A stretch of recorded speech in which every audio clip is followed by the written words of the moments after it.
Hello friends, welcome to Inside Cycle Initiative.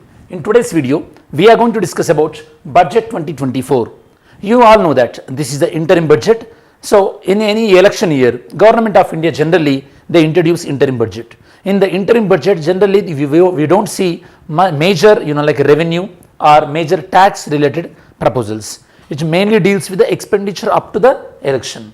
So now in this video, we are mainly going to discuss about budget highlights of 2024 and what are the focused areas. Before all that, first we will check, so what are the main revenue sources and where the expenditure mainly going. That means where the rupee comes from and where the rupee goes.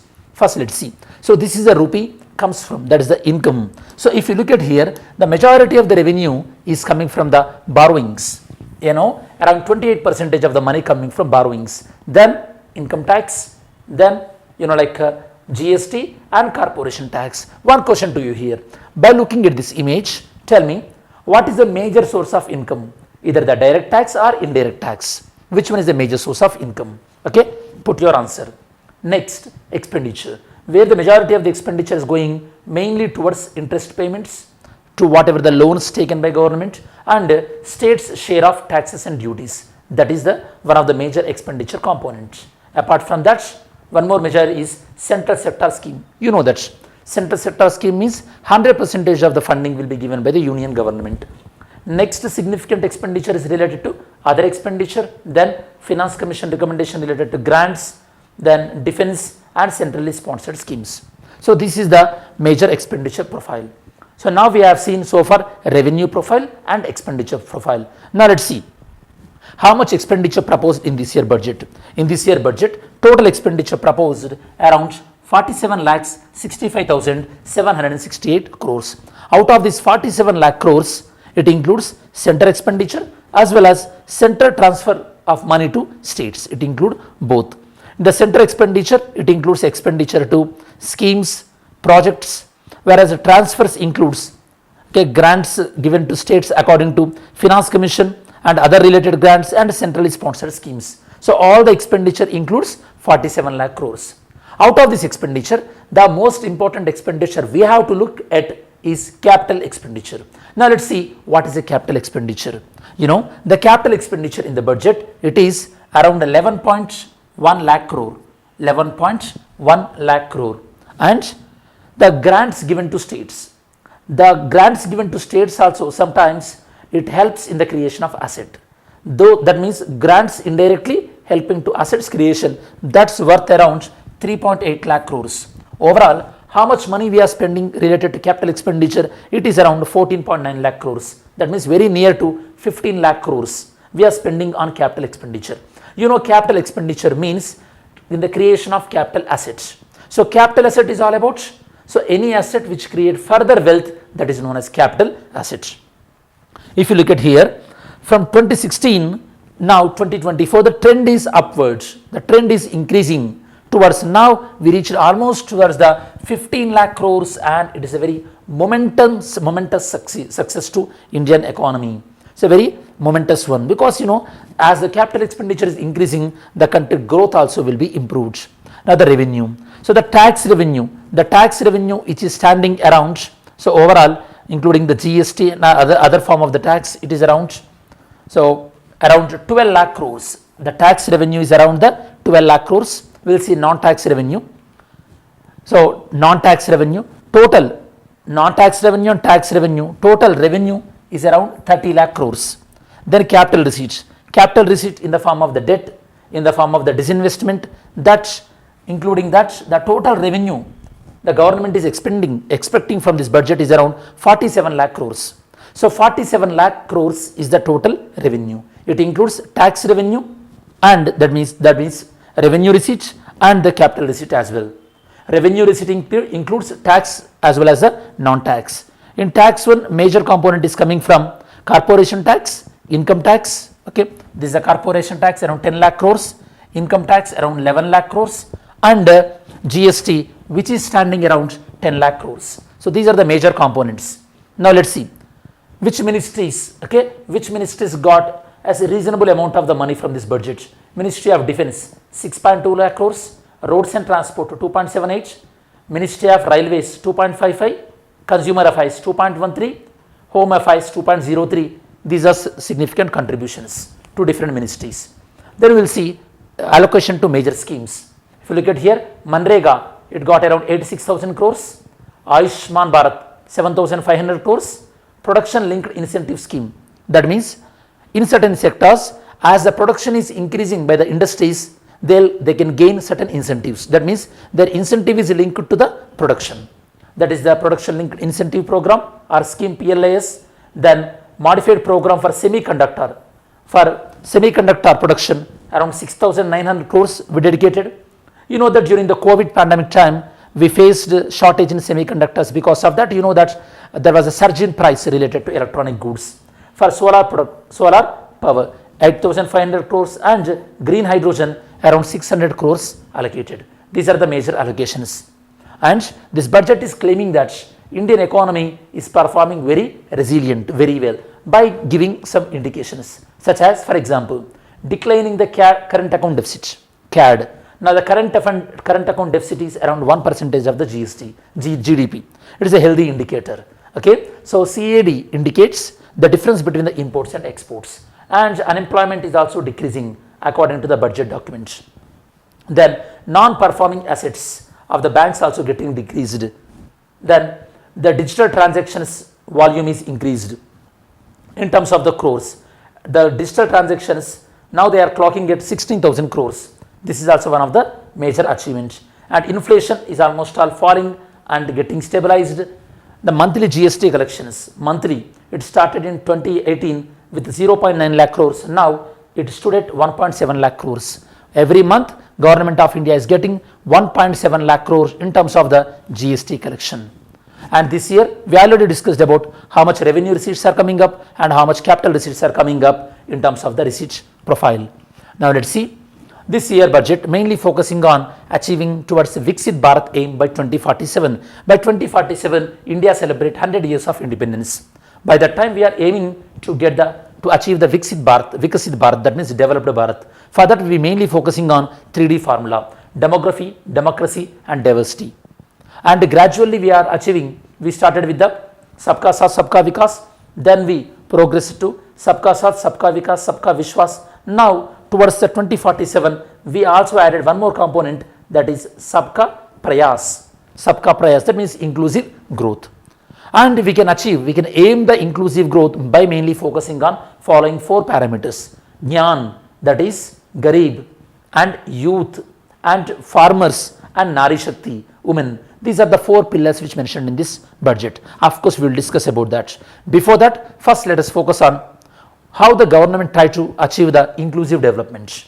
Regarding the inclusive development, government is by improving physical infrastructure as well as the digital infrastructure and social infrastructure.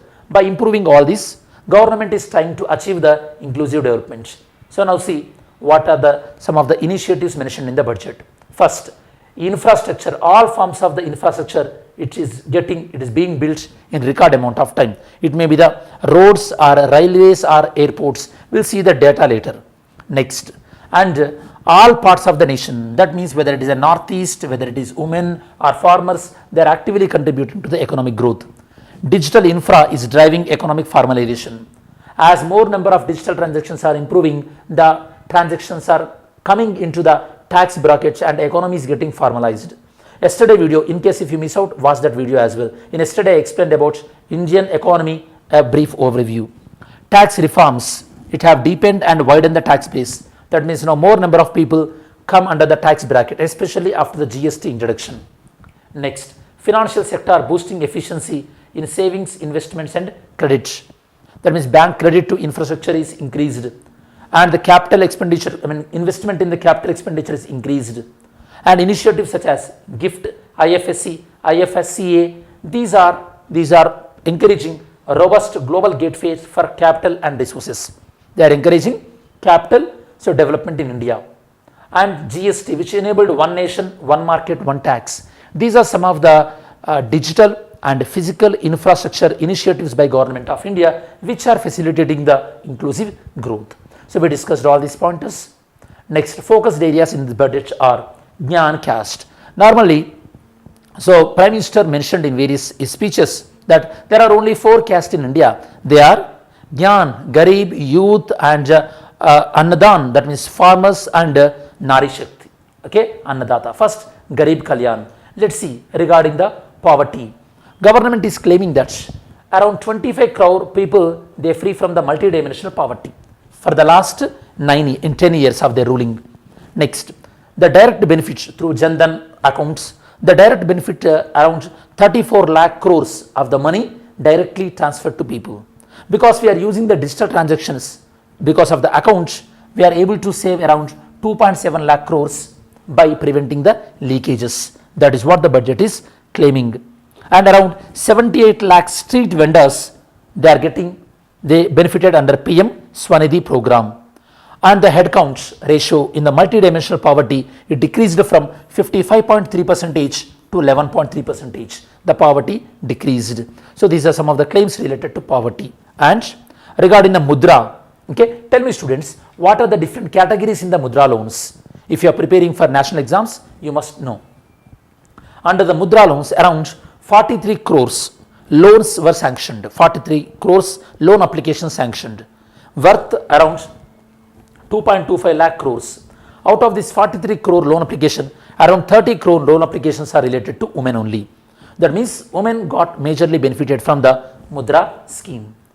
And youth, in youth becoming the entrepreneurial aspirations, so government is encouraging by creating fund of funds, Startup India, Startup Credit Guarantee Scheme. These are the initiatives through which government is encouraging the youth entrepreneurship.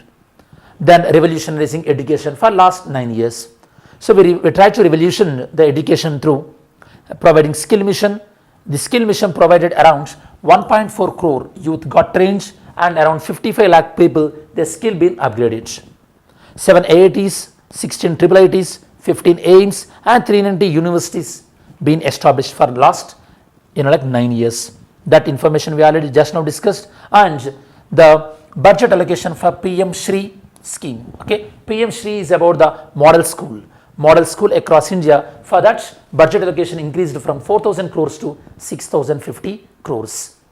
So this is about the focus on youth. Next, farmers. Regarding the farmers, the budget is saying that around 11.8 crores of farmers so far they got assistance under PM Kisan.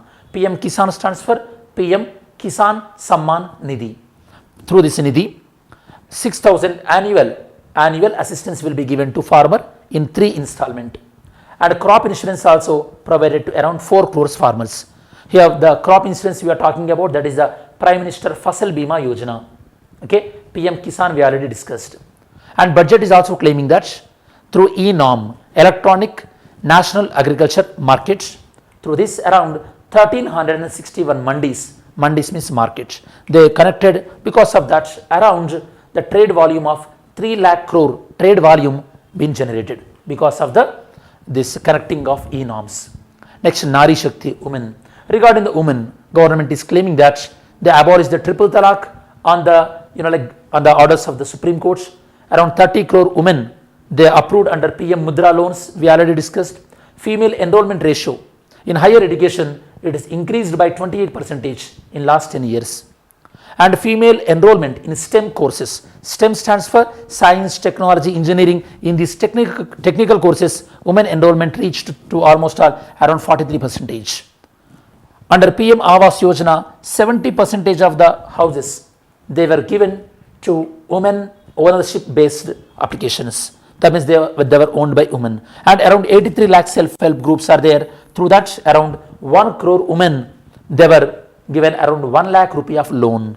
Okay, so this is regarding the Nari Shakti. Apart from that, we already discussed about all these things. Then, as rise in female labor participation ratio, the participation of female in labor, it increased from labor force from 23.3% to 37%. As women participation is increased in labor force, obviously there must be safeguards needed in the at the workplace. Okay, that means prevention of sexual offense at workplace. These kind of things we have to initiate. Regarding that, you know that Vishaka guidelines plays very important role. Then strategy for Amrit Kal. Towards Amrit Kal, we mainly targeting on 4 things. Number one, sustainable development and infra and investment, inclusive development. And inclusive development can be achieved through aspirational districts, health, housing, tourism, agri and food processing. Now let's see first sustainable development. You know that students, even though India is maintaining its growth, it tries to be environment friendly. We can know by looking at LIFE program as well as net zero carbon emissions by 2070 and targets set for 2030 and Panchamrit target, all these are towards the sustainable development. Let's see India's commitment to net zero by 2070. What is the meaning of this net zero, students? Comment on this. Okay, net zero means, and government is committed to provide viability gap funding for wind energy. Viability gap funding means, so if any person, if they would like to generate wind energy, the cost, the difference between the cost and profit, that is, like that amount of that loss will be bear by the government. And government is also claiming that they encourage the setting up of coal gasification and liquefaction facilities, phased manner of blending of CNG, PNG and biogas. Already we are using this like bioethanol, and rooftop solarization.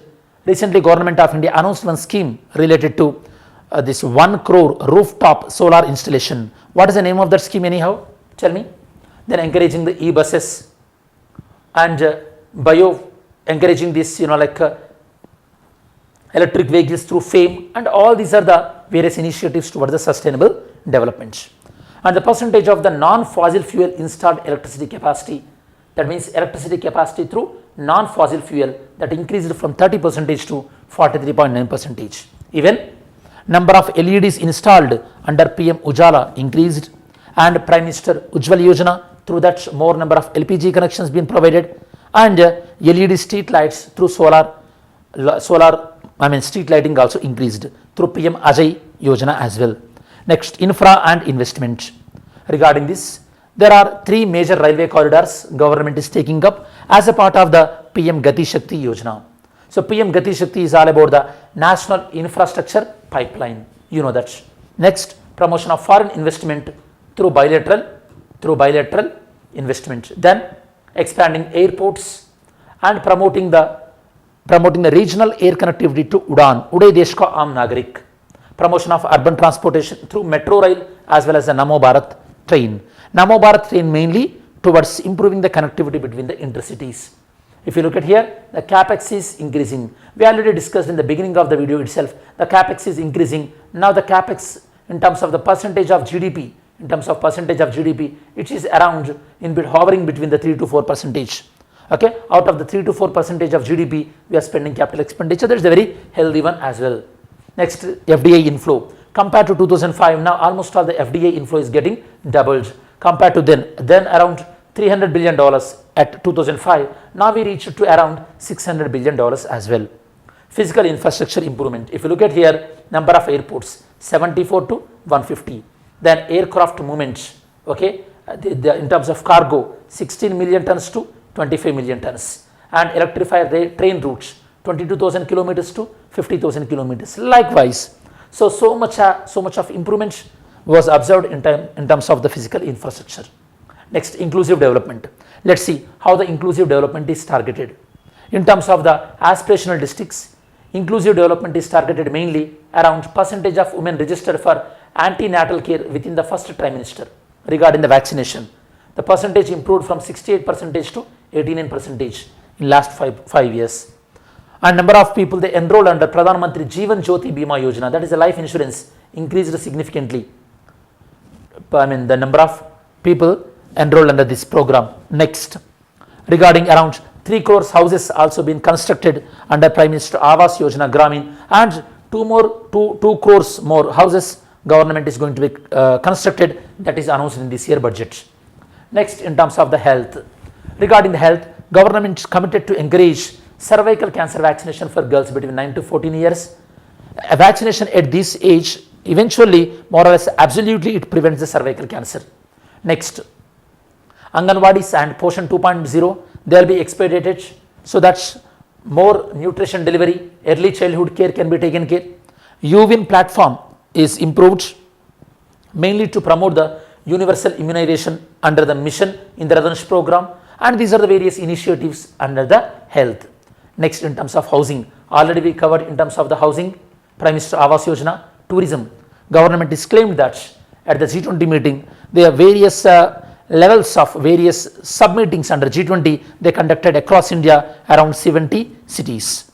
Okay, and India committed to develop tourism facilities at Lakshadweep, long-term interest-free loans to be provided to states to encourage the tourism development, agriculture and food processing. Regarding this, government is committed especially to promote private and public investments, and application of nano DAP to be expanded in all agro climates. Okay, that means nanotechnology related, and drip irrigation techniques, and the neem coated DAP and all these things. Atmanirbhar oil seeds Abhiyan strategy. This is regarding encouraging the oil seed production within India.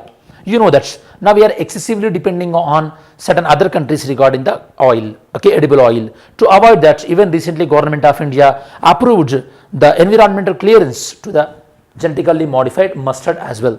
Then here we can see implementation of Pradhan Mantri Matsya Sampada Yojana. Then Government of India is thinking of setting up around 5 integrated aqua parks. They are proposing increased allocation for Blue Revolution. Allocation increased from 2025 crores to 2352 crores, and increased allocation for setting up of food processing enterprises from 639 crores to 880 crores.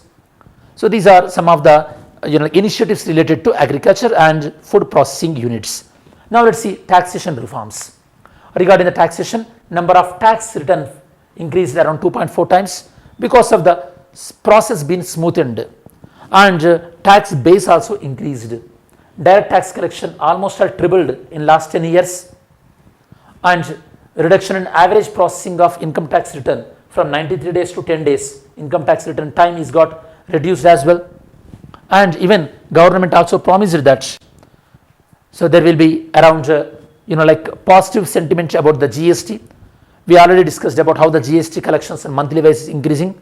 Decline in import release time in 2019, that is around 47% at inland container depots, 28% at air cargo complexes, and 27% at seaports. This kind of decline in imports been observed. So that means that much we are able to encourage production within India. Next, tax proposal. No major tax proposal, but the only relief is scrapping of non-verified and disputed tax demands. Okay, so whoever within the up to the 25,000 they will get back if up to 2010, and up to between 10, 11, 2014 and 15 up to 10,000 if they fall under the category of non-verified disputes, those will be refunded or those will be exempted. Because of that, around 1 crore taxpayers are going to be benefited, and no major tax reform this time. And the corporation tax is going to be stayed at 22% for the existing domestic companies and 15% for the new manufacturing companies, and no tax liability up to 7 lakhs if they choose a new tax regime. So these are the major highlights of today's budget. Okay, I hope this video added some value addition in your preparation. Okay, if you really like this video, share and subscribe to our channel. I have a great day, and I hope you really enjoy this video. Thanks for watching this. Jai Hind.